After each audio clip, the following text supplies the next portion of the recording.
करने वाला, इस जमीन से उड़कर आसमान की बुलंदी तक जाने वाला। मैं तुम्हें बताना चाहता हूँ, हुसैन जानते थे, हुसैन ने अपनी इन आंखों से देखा था कि यजीद वो है जो शराब पीता है, यजीद वो है जो जुआ खेलता है, यजीद वो है जो मक्के की हुर्मत को पामाल करता है। हुसैन जानते थे अगर आज मैंने अपनी जान बचाई और यजीद की बात मैंने मान ली तो पूरी दुनिया के अंदर ये बात, पूरी दुनिया के अदीब जब कलम उठाएंगे तो उठाकर लिखेंगे कि अरे ओ दुनिया वालों, हुसैन जैसा नबी का शहजादा जब यजीद की बात को मान लिया तो तुम क्यों नहीं मानते हो। हुसैन ने कहा नहीं, बात नहीं मानूंगा, चाहे जान दे दूंगा। तो मैं ये कहना चाहता हूँ, ये कैसी इस्लाम की जंग है जहाँ जीतने वाला हार जाता है और हारने वाला। नारे तकबीर, नारे रिसालत। उधर तीर खंजर कमान बाकी है, इधर हर एक दहन में जबान बाकी है। अजीब जंग है ये जंगे करबला, जिसमें हुआ जो कत्ल वही खानदान बाकी है। ज़हन को करीब तो करे आप अपने बच्चों को बताए कि बेटा हक पे जो होता है ना उसे परेशानियों का सामना करना पड़ता है, हक पे जो होता है उसे थोड़ी मुसीबत आती है, हक पर जो होता है उसे सब्र करना होता है। आओ कुरान हमें ये पैगाम देता है, या अय्युहल्लज़ीना आमनुस्तईनु बिस्सब्रि वस्सलाह, ईमान वालों मदद चाहो सब्र से और नमाज से। ज़हन को जरा करीब तो कीजिएगा, मेरी बात को जरा समझने की कोशिश तो कीजिएगा। ऐ मेरे अजीजों, वो हुसैन जो मेरे नबी पाक अलैहिस्सलातु व तस्लीम का शहजादा है, जिसके बारे में मेरे और आपके आका इरशाद फरमाते हैं, अल हुसैनु मिन्नी व अना मिनल हुसैन। ये हुसैन कौन है जरा सोचे तो सही, ये हुसैन कौन है जिसके बारे में मेरे और आपके आका ने इरशाद फरमाया, हुसैन मेरा बेटा है। मेरे आका कहते हुसैन मेरा बेटा है। मेरे अजीजों जरा ज़हन को करीब तो करे, जब भी मेरे और आपके आका हजरत फातिमातुज़ ज़हरा रज़ियल्लाहु ताला अन्हा के घर के करीब से गुजरते और मुस्तफ़ा जाने रहमत के कान में ये आवाज आती कि हुसैन रो रहा है, तो मेरे आका फरमाते, ऐ फातिमा हुसैन को रोने नहीं देना, क्योंकि जब हुसैन रोता है ना तो तेरे बाबा को तकलीफ होती है। ज़हन को करीब तो करे, वो हुसैन जो कभी मुस्तफ़ा जाने रहमत के मेहरे नबूवत वाले कंधे पर सवार है, वो हुसैन जिसे आका अपने गोदे मुबारक में लेते हैं, वो हुसैन जिसके पेशानी को मेरे आका अपने होंठे मुबारक से चूमते हैं, वो हुसैन जिसके गले को मेरे आका चूमते हैं, वो हुसैन जब भी प्यास की शिद्दत में रोते हैं तो मेरे और आपके आका अपनी मुबारक जबान को आका हुसैन पाक के मुंह में डाल देते हैं। ऐ मेरे अजीजों जरा ज़हन को करीब तो करो, वो हुसैन कौन है, वो हुसैन का मर्तबा क्या है। मेरे और आपके आका इरशाद फरमाते हैं, अल हसन वल हुसैन सय्यदा शबाबी अहलिल जन्ना। ये जो हसन हुसैन है ये जन्नती जवानों के सरदार है।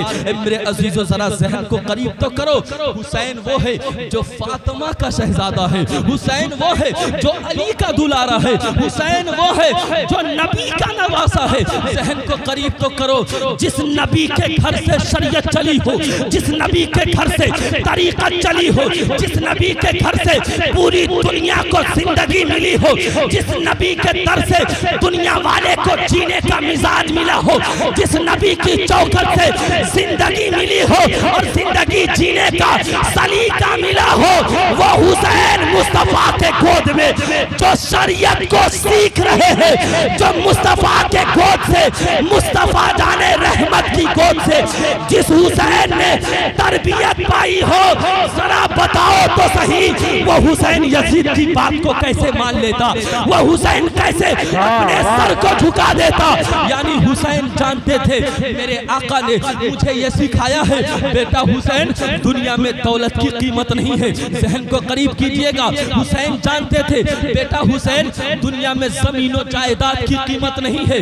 मेरे आका हुसैन जानते थे, नबी ने बताया था, ऐ मेरे परवरदिगार मेरे घर वाले को एक वक्त का खाना देना, एक वक्त भूखा रखना ताकि इनको सब्र करना आ जाए। जाए, ताकि इनकी मुबारक जिंदगी से पूरी दुनिया के लोग जीना सीख जाए, पूरी दुनिया के लोगों को जीने का सलीका आ जाए। जरा जहन को करीब तो करे मेरे अजीजों, वो आका इमाम हुसैन है, मुस्तफ़ा जाने रहमत के गोदे मुबारक में अपनी मुबारक जिंदगी को गुजार रहे हैं। एक बात यहाँ पर रुक कर कहना चाहूंगा, वो हुसैन जिसका मर्तबा कितना बुलंद है, वो हुसैन जिसकी अजमत कितनी बुलंद है, जरा जहन को लगाकर मेरी बात तो सुने। वो आका इमाम हुसैन है, बचपने का आलम है, मदीने के गलियों में आका इमाम हुसैन चल रहे हैं, ताजी ताजी अभी बारिश हुई है, आका इमाम हुसैन मदीने के गलियों में चल रहे हैं। आपके पाँव मुबारक में थोड़े से कीचड़ पड़ गए, आपके पाँव मुबारक थोड़े से गंदे हो गए।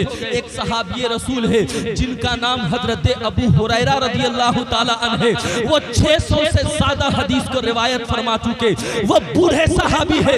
आप क्या देखते हैं, गौर कीजिएगा, हजरत अबू हुरैरा क्या देखते हैं कि हुसैन पाक मदीने के गलियों में चल रहे हैं, हुसैन पाक नंगे पांव मदीने के गलियों में चल रहे हैं। आप दर से हदीस दे रहे हैं, अपने चाहने वाले को, अपने मानने वाले को दर से हदीस दे रहे हैं, लेकिन जैसे नबी की उस सहाबी की नजर पड़ती है आका इमाम हुसैन पे, फौरन अपनी जगह से उठकर खड़े हो जाते हैं और खड़ा होने के बाद आका इमाम हुसैन की तरफ बढ़ने लगते हैं। वो बढ़ते जाते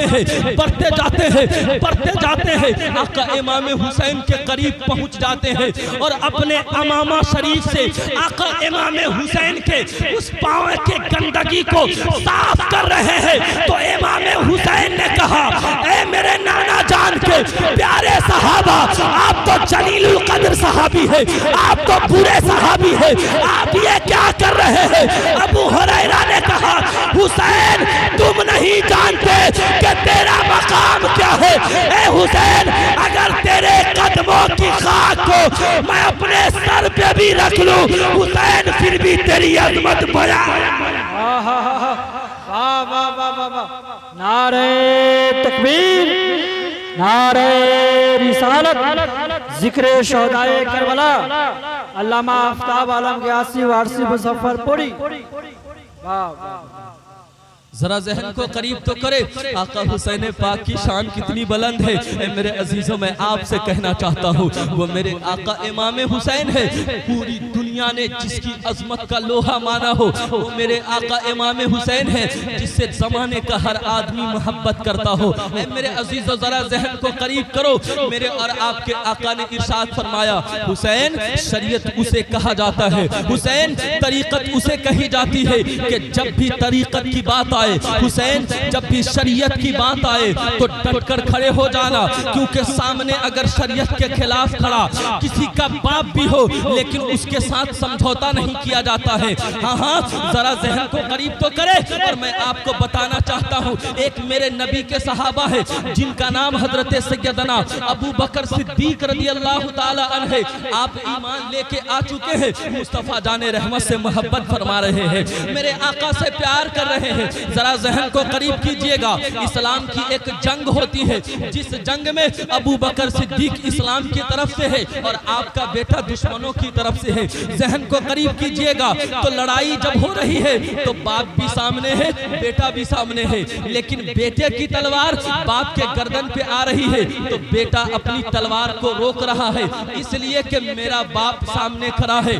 जंग खत्म हुई, मुसलमानों को फतह नसीब हुई, उनके बाद सैयदना अबू बकर सिद्दीक का बेटा ईमान लेके आता है, फिर वो मुसलमान होता है, इस्लाम के दामने करम में आता है, तो बाप बेटा दोनों एक साथ चल रहे हैं। सैयदना अबू बकर सिद्दीक है, उनका शहजादा है, दोनों एक साथ चल रहे हैं। तो चलते चलते बाप बेटे में गुफ्तगू हो रही, ईमान की बात जहन को करीब करे, बाप बेटे में गुफ्तगू हो रही है, तो बेटा ने कहा कि बाबा, आपको वो बात याद है जब मुसलमानों और इस्लाम के खिलाफ होने वाली जो जंग हुई थी, उसमें आप भी थे, मैं भी था, लेकिन हम दोनों बाप बेटा अलग अलग लड़ रहे थे, आप इस्लाम की तरफ से लड़ रहे थे, मैं दुश्मन इस्लाम अलैहिस्सलाम की तरफ से लड़ रहा था। बाबा आपको याद है कि जब मेरी तलवार आपके गर्दन तक पहुंच रही थी तो मैंने आपको अपना बाप समझ के छोड़ दिया था, इसलिए कि सामने मेरा बाप है। ईमान का तकाजा देखिए, शरीयत किसे कहा जाता है,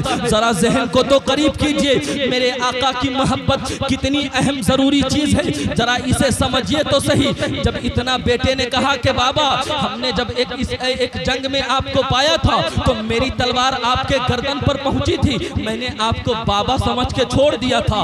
जहन को करीब कीजिएगा। इतना जब बेटे ने कहा तो हजरत सैयदना अबू बकर सिद्दीक ने कहा, ए मेरा बेटा, मुझे कसम है उस रब की जिसके कब्ज़े कुदरत में मेरी जान है, तेरी तलवार मेरे गर्दन पे आई तो तूने मुझे बाप समझ के छोड़ दिया। अगर मेरी तलवार तेरे गर्दन तक पहुंच जाती तो मैं तुझे बेटा समझ के छोड़ता नहीं, बल्कि इस्लाम का दुश्मन समझ के तेरी गर्दन को उड़ा देता। अल्लामा इकबाल ने अपने कलम को उठाकर लिखा कि की मोहम्मद से वफा तूने तो हम तेरे हैं, अरे ये जहां चीज है क्या लौहो कलम। नारे तकबीर, नारे रिसालत, मसलके आला हजरत, जिक्र शोदाए करबला। जरा देखे तो सही, जहन को करीब तो करे।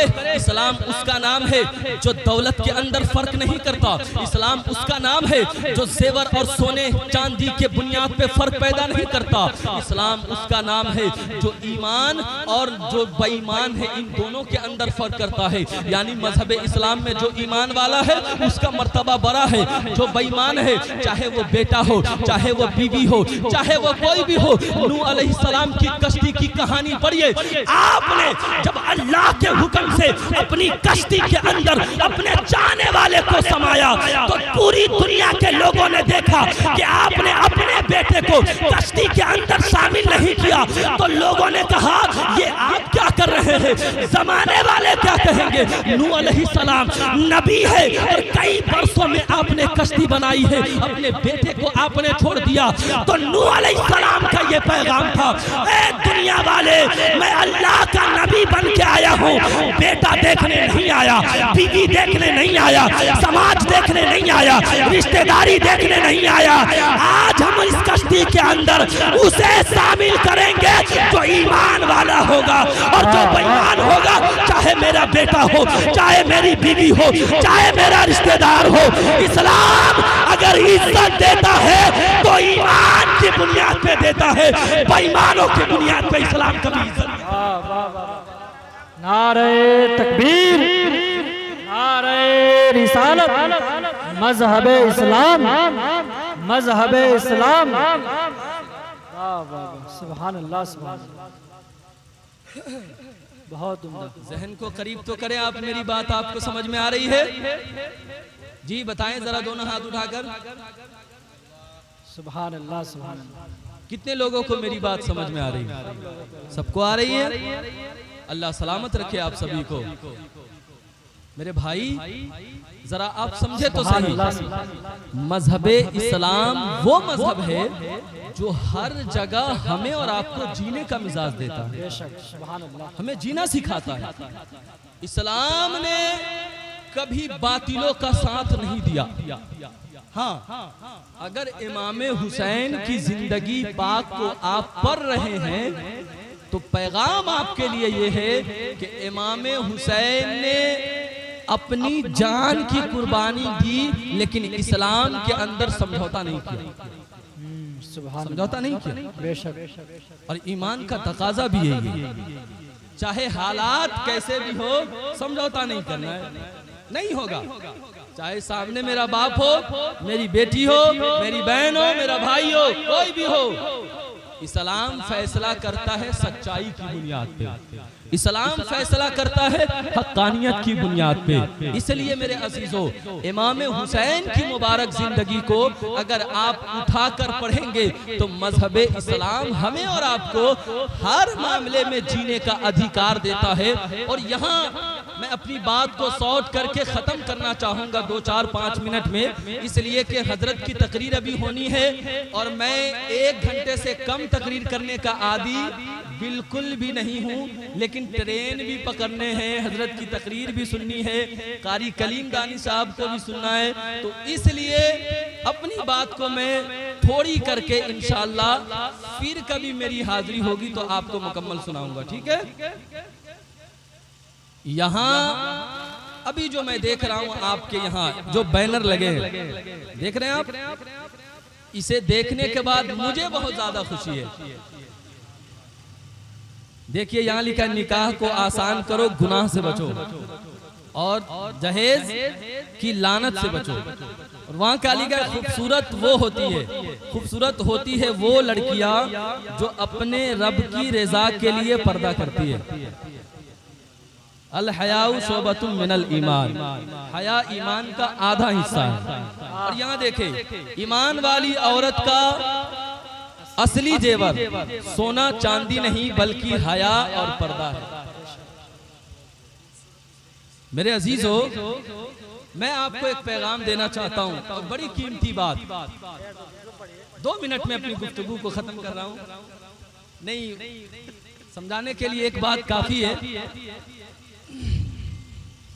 देखिए मेरी तरफ देखें आप, लाख रुपये खर्च करके आप जलसा करें, ठीक है, लेकिन जलसे से किसी भी एक मैसेज को आप अपने अंदर शामिल नहीं करते तो वो पैसा खर्च करना आपका बेकार है, बिल्कुल बेकार है।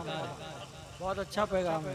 इस्लाम हमें ये पैगाम देता है, मजहब इस्लाम, कि तुम अगर मुसलमान हो तो ऐसा नहीं है कि आपके पास दौलत आ जाए, आपके पास खूबसूरती आ जाए, आपके पास जमीनो जायदाद हो, आपके पास अच्छी नौकरी हो।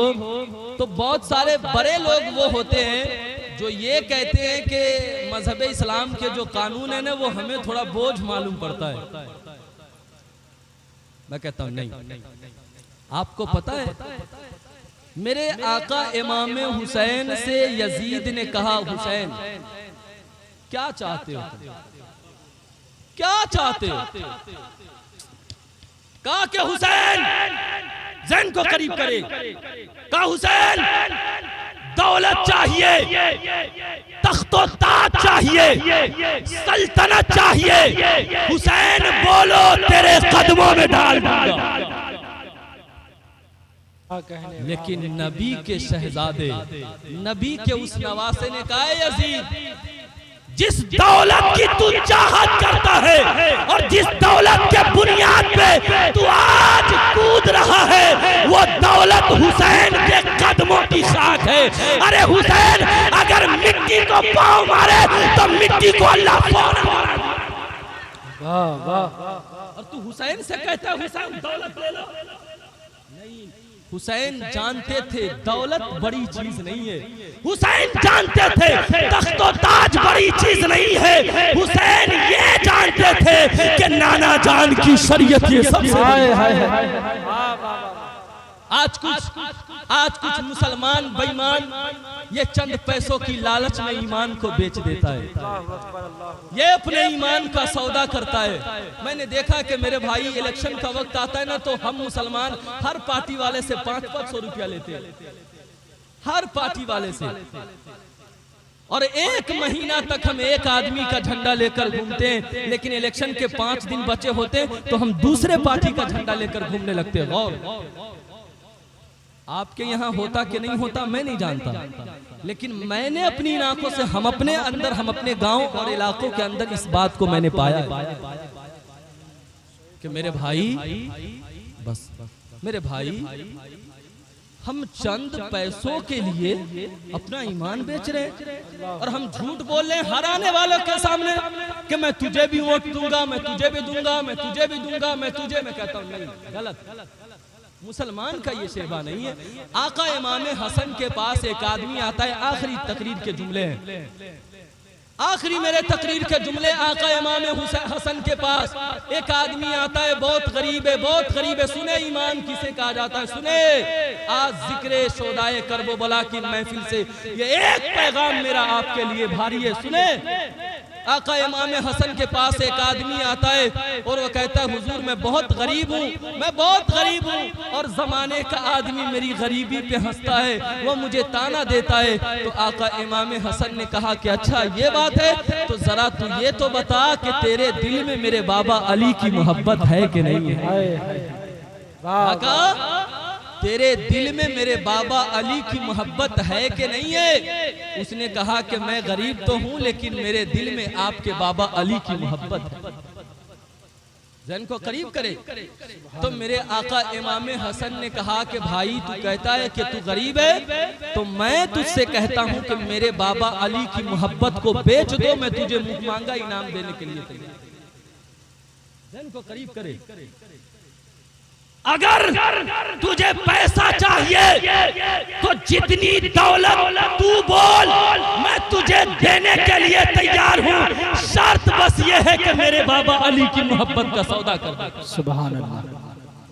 गरीब था लेकिन खुददार था, जमीर जिंदा था। मैं तो खुद लफ्ज में कहता हूँ कि मेरे भाई जिसका जमीर जिंदा होता है वो इंसान होता है, और जो अपने जमीर का सौदा कर दे उसे समाज के अंदर दोगला कर।